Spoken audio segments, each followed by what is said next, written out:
Hello guys, it's me, Shenghua. Welcome to Museo de Bacolor. Kilalanin natin ang isa sa historical na simbahan dito sa Pampanga. Located ito sa Bacolor, Pampanga. Isa ito sa pinupuntahan ng mga tao dahil sa history nito.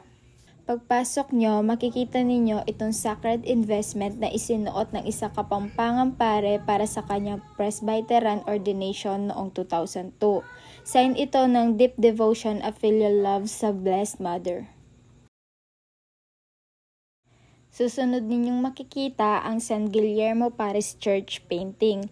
Itong painting na ito ang original na itsura ng simbahang San Guillermo bago ito lumubog. Ngayon, dahil sa pagputok ng Mount Pinatubo noong 1991, isa ang Bacolor sa naapektuhan ng lahar. Kaya ito lumubog ng mahigit kalahati ng simbahan. Pero dahil sa pagmamahal ng mga tao sa simbahan, hinukay nila para ma-preserve ito. Susunod naman, ipapakita ko sa inyo ang naging itsura ng simbahan matapos ang trahedya. Ngayon, ganito na yung itsura niya. Ang nakikita niyong pinto is dati siyang bintana ng simbahan na nagsilbing pinto ngayon.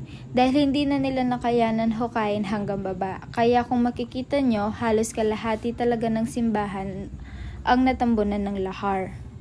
Ito na siya ngayon, dinadayo at pinupuntahan ng mga tao galing sa iba't ibang lugar.